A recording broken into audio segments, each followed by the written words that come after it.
Natur itu sesuatu absolut ya dan konkret. Bentuk dosa waris itu gimana? Atau kalau kemudian dia masih ada, tolong tunjukkan kepada saya, Bang, ini dosa waris yang dari Adam. Tolong tunjukkan. Ya tadi saya sudah jelaskan kecenderungan manusia, semua manusia berbuat dosa. Lu sifat, Pak. Kayak contoh gini, Bang. Mas Daman memahami tidak mengenai hakikat dan sifat? Gula. Esensi manis. Eksistensi gula bisa dikasih dan diwariskan. Saya bilang, Bang, ini gula aku. Bukan ya. masalah Kenapa? esensi. Dia berbentuk. Oke. Tapi manis tak bisa diwariskan. Artinya apa? Saat Anda ambil gula yang ada di kulkas dengan gula yang ada di rice cooker, Anda kasih Secara apa? hakikat Anda manis mewarisi. gula ini adalah Sebentar, manis gula Mas, ini. Mas Nggak Daman, bisa. secara esensi baik di dalamnya dan natur atau sifat Anda warisi dari orang tua. Bang, sekarang gini, Yang tidak diwariskan adalah perbuatan dosa orang suka tua. marah-marah.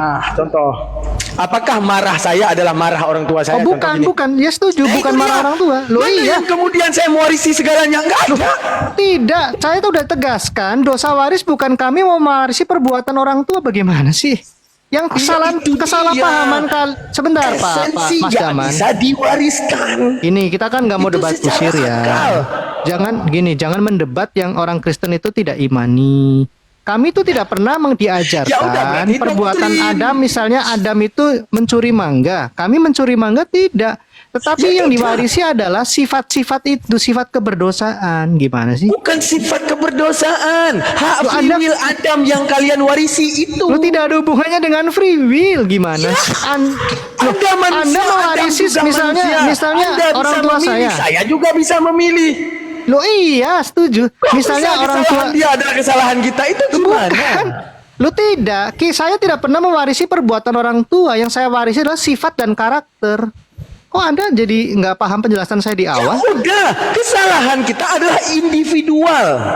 Loh iya, justru pertanyaannya Contoh dari gini. manakah dosa itu berasal? Ya karena hak free will dibalik Tuhan ciptakan kebaikan, kita memilih keburukan. Urusannya antara kita dan Tuhan. Ya lalu Bukan kenapa urusan antara kecenderungan orang lain dan Tuhan? Ya lalu kenapa kecenderungan semua manusia cenderung berdosa? Karena ada akal. Nah, lalu dari mana kecenderungan itu, Pak? Akal Berarti ini bisa membunuh dan tidak membunuh. Akal memilih bunuh, apakah karena waris? Bukan, karena dipilih akal. Berarti Nggak manusia bisa kan dipahami? berarti betul kata Quran, manusia diciptakan lemah oleh Allah. Loh, lalu bagaimana mungkin sang pencipta menciptakan sesuatu yang cacat? Ya lemah. Kalau gini, kata lemah itu sifatnya a'rad yang khas. Di mana segala sesuatu nisbi. Contoh gini, nisbi ya nisbi. Nisbi adalah sesuatu yang wajib punya bandingan. Saya ngomong gini, bisa nggak ini disebut tinggi? Nggak bisa kalau nggak ada perbandingan. Tapi kalau saya sebut gini, ini lebih tinggi daripada ini. Bisa. Itu nisbi. Tapi kalau gini, apakah ini panjang? Apakah ini tinggi? Tidak. Apakah ini pendek? Tidak. Karena apa? Tidak punya nisbinya. Sama juga manusia diciptakan lemah dibanding dengan apa? Dengan Allah. Makanya nggak boleh disembah karena nggak mungkin zat kuat bersatu dalam satu wadah zat lemah.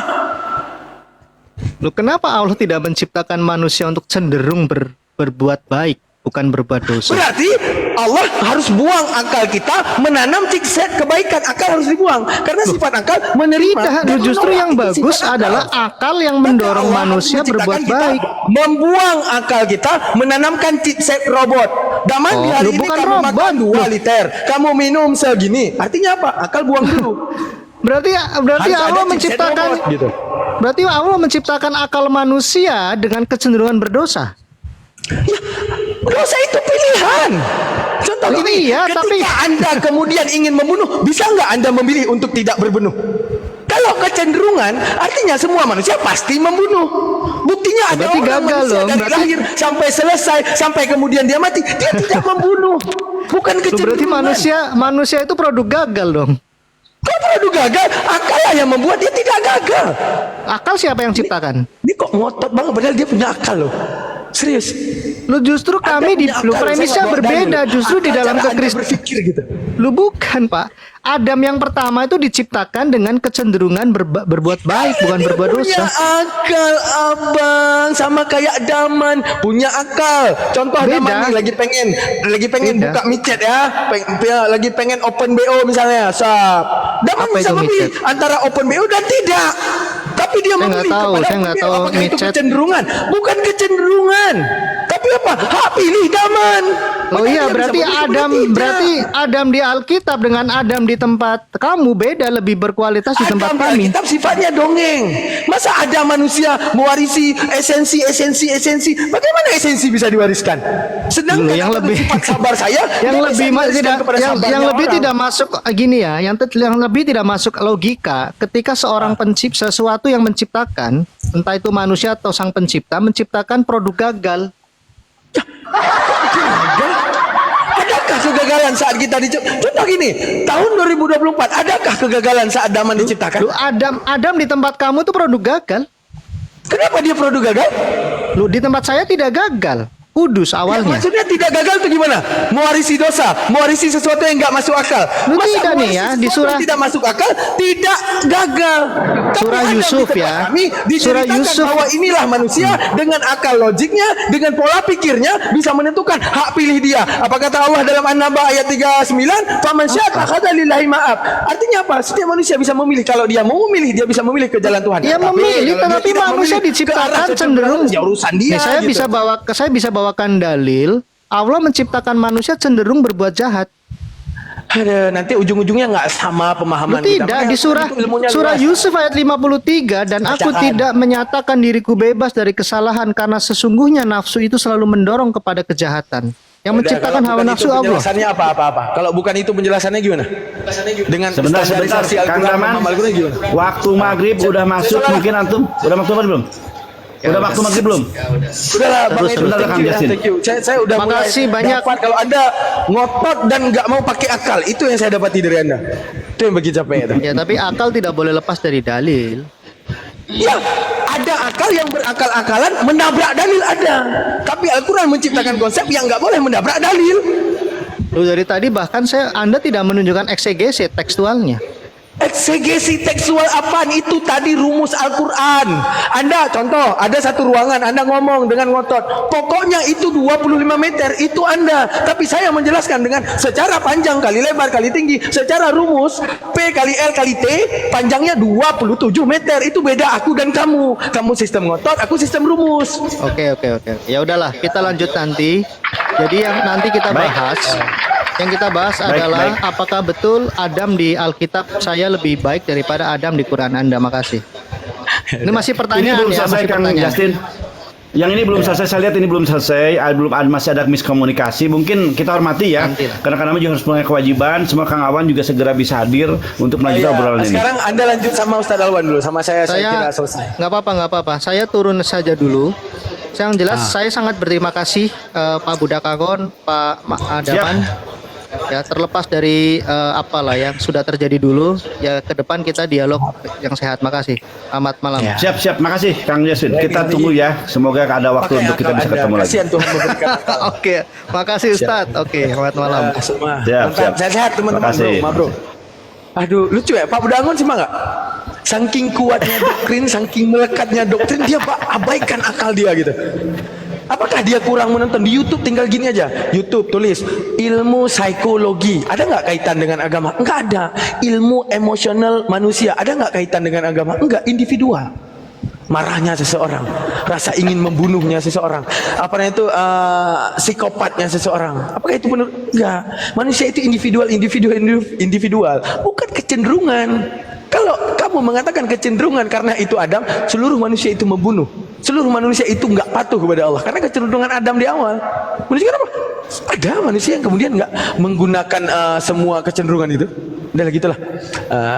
Lanjut Pak Angon. Uti, mungkin Kang Kemo siapa nih? Dari Kristen apa dari Muslim? Kang Kemo. Coba saya jadi selamat malam Bang Kemo. Assalamualaikum kalau Muslim. Kang Kemo, monitor. Selamat pagi. Selamat pagi. Oke, selamat pagi ya itu.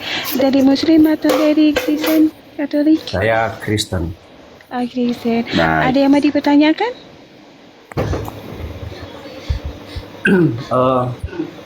Saya mau nanya, tadi ini kan Oke. Yesus itu siapa? Gitu. Dan tadi juga saya sempat mendengar bahwa memperdebatkan masalah Adam. Apakah Adam itu berdosa atau tidak, atau pilihan atau enggak? Bisa dijelaskan seperti apa konsep menurut Islam? Oke, silakan Abang Bunda. Silakan. Baik, saya merasa di sini ada guru saya Pak Awan. Mungkin saya serahkan dulu Pak Awan monitor. Udah selesaikah sholat isanya? Saya pastikan dulu. Mungkin nanti biar beliau dulu yang mendahului kami. Pak Awan, assalamualaikum. Ustaz Awan. Baik, mungkin sambil nunggu ya teman-teman. Kak Uti nanti sampaikan kepada Pak Ustaz Long bahwa beliau harus menyempurnakan, bahkan nggak masalah untuk mengulangi lagi pertanyaan dari Pak Kemo ya. Baik Pak Kemo, sebenarnya kalau kita sama-sama tadi mendengar ya pernyataan Kang Daman, komunikasi dengan Kang Edo, Justin itu sangat menarik kalau saya lihat. Walaupun mungkin masih ada otot-ototan karena cara mereka menangkap ya. Kang Daman berusaha menjelaskan tapi belum tertas maksimal, ataupun sebaliknya. Ketika di Kristen menjelaskan, mungkin Kang Daman dianggap tidak mampu untuk menangkap gitu kan. Tetapi saya sebagai orang muslim insya Allah agak sedikit memahami, dan inilah ya perlunya komunikasi yang lebih intens lagi, diskusi yang lebih intens lagi, sehingga akan tertangkap apa bedanya, bagaimana sesungguhnya kita harus bersikap gitu kan. Kalau tadi juga ada kalimat dari Kang Justin, sungguhnya saya lebih enak atau lebih percaya dengan pernyataan Adam di Kristenan gitu kan, daripada dari Islam gitu. Itu boleh saja untuk menyimpulkan sementara gitu kan, karena itu belum, mungkin tadi komunikasi belum tertangkap ya. Begini Pak Kemo, saya mungkin akan menjelaskan begini. Ada pernyataan dari Tuhan kami mengatakan bahwa aku akan menciptakan khalifah di muka bumi. Ya, dia berbicara kepada, ya halo Kang. Ya, bisa disebutkan dalilnya di mana kan? Waduh, itu saya nyiapin Qur'annya ya. Saya termasuk orang terhadap penghafalan saya kurang bagus Pak. Mungkin nantilah saya sampaikan ya. Saya bernarasi dulu sampai nanti saya bawakan Al-Qur'annya ya. Nggak, maksudnya Terus juga mungkin dipahami oleh sebutin aja ayatnya di mana, di mana. Surat Al-Baqarah ayat 30 kalau nggak salah. Oke, bentar ya. Ya. Lanjut. Ya. Dan ingatlah ketika Tuhan berfirman kepada para malaikat, aku hendak menjadikan khalifah di bumi. Mereka berkata, apakah engkau akan menjadikan orang yang merusak dan menumpahkan darah di sana, sedang kami bertasbih memujimu dan menyucikan namamu. Dia berfirman, sungguhnya aku mengetahui apa yang tidak kamu ketahui. Di sini ada komunikasi antar, diceritakan ya, konon kepada nabi kami, bukan konon, diceritakan di Al-Quran kepada nabi kami bahwasanya Allah telah berkata kepada malaikat seperti ini. Jauh hari sebelum kita ada, jauh hari sebelum Nabi Muhammad ada, jauh hari sebelum para nabi-nabi ada kan. Ini cerita tentang Nabi Adam. Ada punya seperti itu. Pada Adam belum dibikin ini, ya. Adam belum bikin, tapi Allah berkata demikian dan malaikat protes. Kemudian Allah menciptakannya Adam di surga, konsep Islam ya. Gitu. Ini pun kalau kita lihat inilah cikal bakal ya. Kenapa manusia itu kemudian berhak untuk mengikuti jejak orang tuanya atau nenek moyang kita, yaitu surga. Karena Allah menciptakan Adam itu di surga. Di ayat ini jelaskan bahwasanya Allah ingin menciptakan manusia khalifah di muka bumi. Tetapi ternyata yang diciptakan Adam itu di surga. Kan gitu. Nah, kalau melihat konsep-konsep selanjutnya di ayat-ayat yang lain dikatakan bahwa kata Allah diciptakannya Adam, bla bla segala macam, terus kemudian berkata kepada Adam, wahai Adam, tinggallah kamu di surga di bumi ini, di surga ini gitu kan. Nikmati apa yang aku berikan kepadamu, ya kan? Tetapi kamu jangan deketin pohon ini. Ini konsep di Islam nih, Pak. Ya. Ya. Adam hidup di muka di surga, maaf saya masih ini, di surga, dia disuruh menikmati apa yang ada. Kalau bicara makanan, minuman, buah-buahan tentunya kita paham. Buah-buahan di bumi aja kita berjuta-juta jenis ya Pak ya. Artinya ada ratusan jenis, mungkin ribuan bahkan jutaan jenis makanan, minuman, makanan, terutama buah-buahan yang dibolehkan oleh Adam, oleh Allah kepada Adam. Gitu. Tetapi di kalimat tersebut ada kalimat jangan kamu deketin ini, pohon ini. Ya, jadi kalau saya bandingkan antara kebolehan yang dibolehkan dengan yang dilarang, satu yang dilarang tapi jutaan jenis yang kemudian dibolehkan. Coba bayangkan Pak ya, Andaikan Bapak masuk ke dalam hotel, katakan itu hotel saya, Pak Kemo silakan Bapak tinggal di hotel saya. Artinya mau berenang ke, mau makan apa ke, semua suguhan silakan dimakan. Ada minuman, mungkin minuman keras dalam juga silakan diminum. Gitu kan? Coba bayangkan tuh. Ini cara-cara Allah untuk kemudian tidak berlaku zalim kepada hambanya. Ini yang saya simpulkan. Karena apa? Karena ketika hal yang secara jutaan jenis bahan makanan tadi, buah-buahan tadi dibolehkan, hanya satu yang nggak boleh. Kemudian apa yang terjadi? Ya, di dalamnya ada cerita Allah menyuruh pada makhluk-makhluk Allah tadi untuk bersujud. Ternyata ada yang tidak mau sujud. Ya, kita sebut iblis. Kan gitu. Iblis sudah mulai tuh, ya kan? Karakternya udah terbaca, Pak. Dia mengkhianati Tuhan, dia nggak mau diatur oleh Tuhan gitu kan. Padahal dia tahu bahwa Tuhan itu dia sembahyang kepada Tuhan atau mengabdi kepada Tuhan bertahun-tahun. Tetapi ketika Allah menciptakan manusia ini, udah mulai iblis melakukan sikapnya gitu kan. Dia nggak mau sujud. Gitu. Dilanjutkan dengan ketika iblis tahu bahwa Allah menyuruh Adam untuk tinggal di surga dan nggak boleh deketin pohon ini. Di sana kemudian iblis gitu kan berusaha merayu. Itu kan cerita gitu Pak, kalau dalam Islam itu disuruh merayu bagaimana kepada istrinya, kepada dia berkali-kali terus itu bukan jangan diibaratkan cuma sehari. Saya membayangkannya kalau tidak tertulis secara letterlek ya, cuman juga jangan tidak sebut sehari itu terus kemudian enggak. Ya, bisa berbulan, bisa bertahun gitu kan. Iblis berusaha menggoda. Pada akhirnya tergoda juga kan gitu. Maka kenikmatan yang diterima oleh Adam pun Pak bertahun-tahun, bukan sehari dia makan itu terus menerus, enggak. Bertahun-tahun, mungkin berpuluhan ribu tahun dia menikmati hasil yang Allah berikan tadi, buah-buahan, makanan yang jutaan jenis itu. Gitu. Coba bayangkan sana, jadi jangan kita berpikir karena ceritakan seakan sehari gitu kan. Tidak. Kenikmatan yang udah bertahun-tahun dirasakan, enaknya makan buah-buahan dirasakan oleh beliau. Gitu. Tetapi ternyata suatu waktu iblis mempengaruhi dia, ya kan, kemudian dia harus terjebak dengan tipu daya iblis. Penyesalan terjadi padanya, maka saya bilang ke contoh tadi, coba apa yang Pak Kemo rasakan ketika Pak Kemo udah diberikan fasilitas ya yang super duper di kelas bintang 5 gitu kan. Apapun, mau renang kek, mau apa, pakaian udah bersih semuanya, laundry udah disiapkan, juga segala macam udah dah. Ya. Bahkan mungkin Pak Kemo juga di sana punya istri ya. Silahkan gitu. Ini yang kemudian saya melihat bahwa Allah sangat tidak melakukan suatu kezaliman kepada hambanya, termasuk kepada Adam. Gitu. Tetapi karena Allah berjanji dia akan mencabut di muka bumi, maka terjadilah apa yang emang diskenariokan oleh Allah. Ini skenario Allah sekali lagi. Apapun yang terjadi pada manusia, termasuk dari orang tua kita, ini udah skenario Tuhan. Iblis tergoda, kemudian Allah marah, katakanlah ya. Murahnya Allah juga dalam Islam tuh lucu Pak. Dia Adam terkecoh oleh iblis karena si iblis mengatakan demi Allah bla bla bla, pasti nggak apa-apa ini bla bla gitu, tapi mungkin demi Allah. Nah Adam yang memahami bahwa kata Allah itu sesuatu yang sangat utama, kita tergoda pun dia ya oleh Allah dimaafkan gitu kan. Konsep Islam begitu Pak. Dia menyesal, Tuhan marah, dia kalau saya ilustrasikan dia nundukkan mata Pak, nundukkan kepalanya ke bawah, betapa dia menyesalnya minta ampun. Kenapa saya harus mesti tergoda gitu kan? Tuhan mengusirnya, diberikannya bekal, diberikannya kalimat-kalimat pertobatan atas diri Adam. Yang dibimbing oleh Allah di kitab kami dikatakan Robana dolamna anfusana wa ilam tagfirana wa tarhamna lanakuna minal khosirin. Gitu. Ada dituntut oleh Allah tuh, dituntun oleh Allah bagaimana cara tobat. Kemudian itu diucapkan oleh Adam dan kemudian Adam dimaafkannya. Tetapi karena Allah ingin dia ke bumi, maka dilepaskannya di bumi, diturunkannya dia ke bumi. Tentunya bersama istrinya.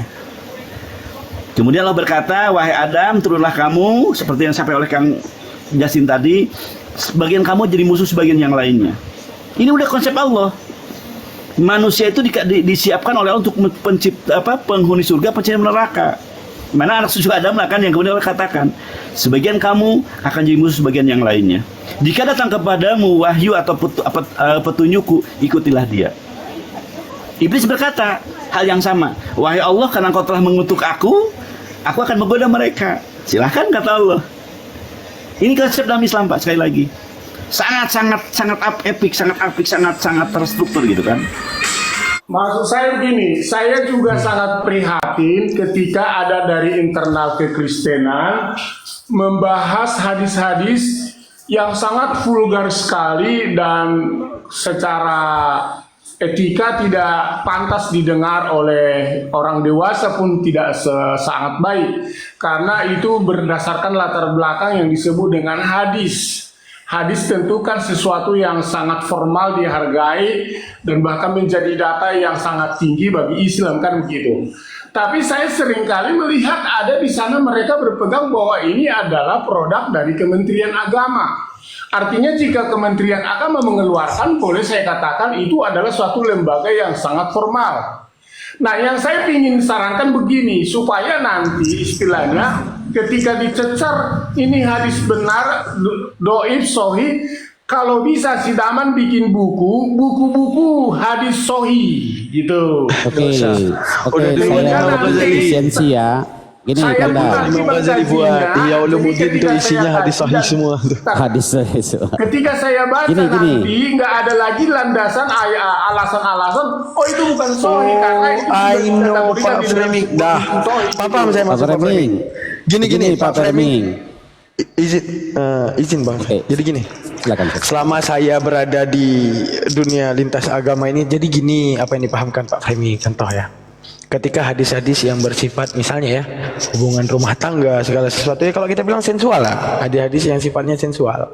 Nah itu gini, Muslim yang awam ketika disodorkan dengan dengan hadis-hadis yang sifat sensual, dengan beraninya tanpa ilmunya bilang ini daif, dengan beraninya bilang itu nggak ada hadis itu, sehingga apa yang dipahami Pak Framing, Daman kau buat buku yang sifatnya sahih-sahih biar nanti orang awam bisa ngambil saya yang tadi Pak Framing. Saya mau bilang tuh gini Pak Framing, orang yang mengatakan dan naik tadi itu Muslim awam, tapi Muslim misalnya yang kemudian meneliti hadis ini, semua itu ada pertanggungjawabannya. Bisa jadi misalnya tidak selamanya yang sifatnya itu ke arah sensualitas sifatnya itu daif, tidak. Bahkan itu menjadi fakta, bahkan karena ibarat gini, Islam itu membimbing seorang manusia dari mulai dia bangun tidur sampai tidur lagi, bahkan dalam hubungan suami istri gitu. Paham nggak Bang Framing? Dan satu saya tambahkan Kanda, Daman. Jadi Hanya gini, yang saya Kemenak itu menampilkan hadis-hadis baik itu yang sahih ataupun yang dhaif itu sumber agar supaya untuk diketahui umat muslim. Tinggal tergantung manusianya. Kalau musuh-musuh Islam pasti mempremis itu. Padahal itu untuk apa? Untuk diketahui umat muslim. Kalau di dalam isinya kami umat muslim ini paham sekali, sebab ulama itu metode yang namanya untuk kita memahami satu hadis, satu kitab. Ini kalau diceritakan orang Kristen nggak bakal ngerti. Ada matan, ada sarah, ada kholasoh, ada muhtasor, belum ada nadom-nadomnya. Ini. Tapi andai kata pun ini kita jelaskan, itu saya pernah masuk di PC The King, disangkanya ngarang. Ini umat Islam ini ngawur nih, ngarang. Waduh, parah. Ya, Itulah harapan yang waras umat Islam. ngalah biasanya. Kadang-kadang yang waras kudu ngalah memang kadang-kadang. Jadi intinya begini Pak Framing, kenapa ulama-ulama menjelaskan ini, kenapa di dalam tafsir, di dalam kitab-kitab para ulama, mereka tetap memasukkan hadis-hadis dhaif. Atau misalnya nih, ada karya ulama, bukunya itu kadung dicetak banyak.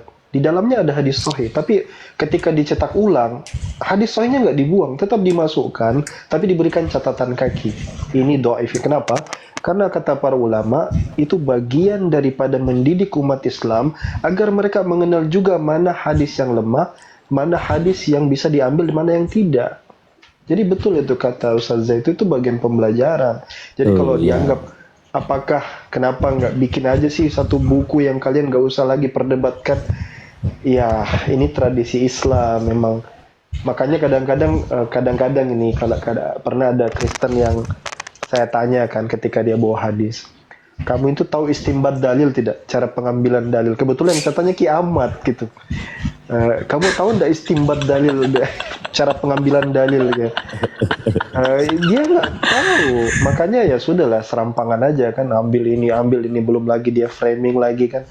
Menurut kami sebenarnya itu bukan diskusi yang sehat. Enggak apple to apple, levelnya nggak sama, makanya kerap kali kita serba salah, mau nerangin dibilangnya kita yang jahil, gimana? Ngarang, Bolak-balik. sangkanya ngarang kita kan dah. Ya, kayak gitu jadi sih. Kayak CP, ingat nggak Salwan? CP kan Iya. yang dia bawa itu bukan hadis yang daif, tapi pendapat yang kemudian daif di bawah hadis lagi gitu. Iya. Tapi dia katakan ini ayat Quranmu daif. Kan dia nggak sadar tuh dia jadi badut kok kayak gitu. Kenapa tingkat polemikus yang dibangga-banggakan itu jadi badut gitu? Paling kurang itu gini, gimana ya kita bilangnya? Saya yakin ini nih ya, semua Kristen ya. Kalau Anda pelajari apa yang dipelajari Islam, standar metode dan segalanya itu, ajarkan ke saya sesuai standar metode itu. Saya Kristen juga. Kalau Anda bisa dapati kesalahan, nggak ada ceritanya kalau Anda berjalan di atas rumusan Al-Quran, rumusan hadis, bagaimana kemudian hal itu justru Anda balik ke mualaf gitu. Login. Oh jin ya. Karena begini Tapi ya. gini, Man. Gini, Man. Ya. Sebenarnya karena seperti tadi Pak Alwan dan juga Pak Jai itu ngomong dengan bahasa Arab, sehingga kita nggak tahu lah itu bahasa Arab ya. Tapi kan ada satu rumus bahasa yang sangat real kita pahami, baik itu Indonesianya, baik bahasa Inggrisnya, sehingga Login dulu, kata-kata Pak. yang umum secara ilmiah ini kan bisa kita standarkan sebagai sumber pengetahuan. Contohnya bagi kami Kristen begini. Kalaupun tadi cara membuat dalil itu seperti apa, ya saya nggak ngerti itu prosesnya di Islam. Contohnya kami begini.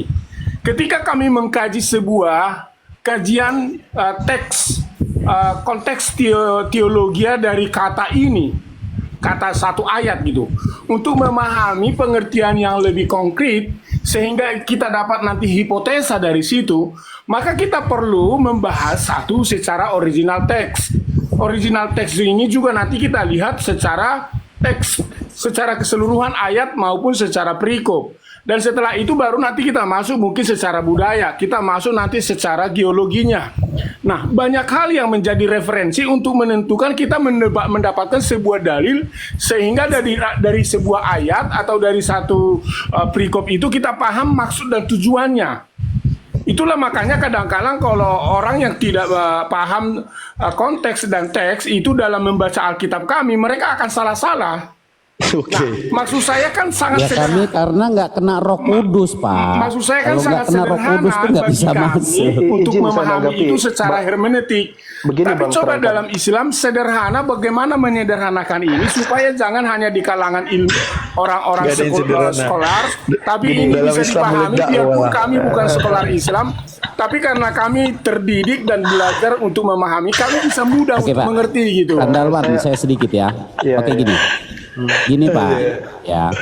Cara untuk memahami kaedah daripada ilmu agama kami itu tidak akan bisa kalau belum, maaf ya, login. Karena di sini disiplin ilmunya, bukan. Ini karena dasar-dasar teksnya. Kalaupun misalkan mau belajar tafsir, Anda harus tahu juga namanya nahu. Nahu itu ada tingkatannya, ada jurmiyah, imriti, alfiyah, Pak Zai, saya kemudian lagi ada kebayang lagi tuh, namanya sorof. Iya kan? Kemudian Ya, ada Pak Zai, balaghah. saya lagi kebayang kan, Iya, iya. saya lagi kebayang begini, Pak framing depan saya ajarin ke beliau gini, Rama Yarmi Ramyan Fahuwa Ramen Wadaka Marmiyun Irmi Latarmi Marman Mirman Rama Ramaya Rama Ramata Ramaina Ramaita Ramaituma Ramaitu Ramaiti Ramaituma Ramaituna Ramaitu Ramaina, beliau hafal itu, saya ketawa. Ajarin Al-Quran sampai ke situ apa nggak meninggal beliau? Iya, kalau saya Iya. mungkin tanggapinya gini ya. Pertama Pak Framing begini. Pak Framing ini inginnya kan begini. Ada ndak cara kami bisa mempelajari Quran? Pertama tidak semudah itu, bro. Satu hal ya begini. Agama Islam ini dia memang kan gini. Pendekatannya itu pendekatan warisan. Dan Nabi itu tidak mewarisi dinar wala dirham. Bukan uang yang Nabi wariskan, tetapi keilmuan para ulama.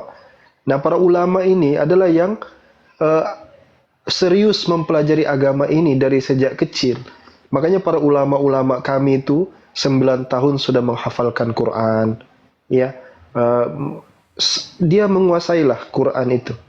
Belum lagi hadis-hadis dihafal gitu. Jadi ada step by step, tidak bisa dipahami langsung. Nah, kekristenan sendiri sebenarnya mungkin kan punya standarisasi ya, kayak kalau di Katolik kan ada kitab suci yaitu Bible, lalu ada tradisi, ada magisterium, dan Protestan ini kan lebih bebas lagi pendekatannya hermeneutik. Jadi di situ di luar daripada agak lebih gampang lah bahasa sederhananya gitu. Kalau Kristen itu pokoknya udah sola scriptura, di situ udah ditafsirkan kiri, ditafsirkan kanan kan. Kalau Katolik kan masih pakai magisterium gereja. Nah, kalau di Islam itu ada standar-standarnya. Hampir-hampir mirip kayak Katolik lah sebenarnya. Tapi dia lebih luas gitu sebenarnya.